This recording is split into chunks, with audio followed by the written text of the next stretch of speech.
முதல் 3 நாட்களுக்கு கனமழைக்கு வாய்ப்பிருப்பதாக வானிலை ஆய்வு மையம் தெரிவித்திருக்கிறது. இது குறித்த கூடுதல் தகவல்களோடு இணைகிறார் நமது செய்தியாளர் லிபிகா.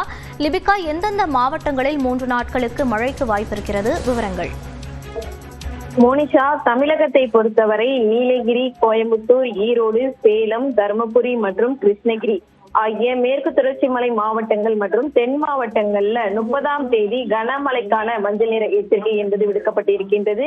அதே போன்று மே 1ஆம் தேதியை பொறுத்தவரை நீலகிரி, கோயம்புத்தூர் ஆகிய 2 மேற்கு தொடர்ச்சி மலை மாவட்டங்கள் மற்றும் திருப்பூர், தேனி மற்றும் திண்டுக்கல் ஆகிய தென் மாவட்டங்களிலும் கனமழைக்கான எச்சரிக்கையும், 2ஆம் தேதி நீலகிரி, கோயம்புத்தூர், திருப்பூர், தேனி மற்றும் திண்டுக்கல் ஆகிய மாவட்டங்களில் ஓரிரு இடங்களில் கனமழைக்கான மஞ்சள் நிற எச்சரிக்கையை வானிலை ஆய்வு மையம் விடுத்திருக்கின்றது. குறிப்பாக இந்த மாவட்டங்களை பொறுத்தவரை 30 முதல் 40 கிலோமீட்டர் வேகத்தில் பலத்த காற்றுடன் கூடிய மழைக்கான வாய்ப்பு இருப்பதாகவும் வானிலை ஆய்வு மையம் தெரிவித்திருக்கக்கூடிய நிலையில் இன்று மற்றும் நாளை ஆகிய தினம் மேற்கு தொடர்ச்சி மலை மாவட்டங்கள் மற்றும் கடலோர மாவட்டங்கள்ல ஓரிரு இடங்களில் லேசானது முதல் மிதமான மழைக்கு வாய்ப்பு இருப்பதாகவும் தெரிவிக்கப்பட்டிருக்கின்றது.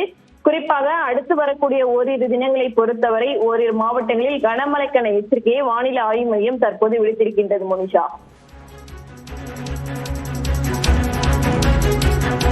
விவரங்களை பதிவு செய்தமைக்கு நன்றி லிபிகா.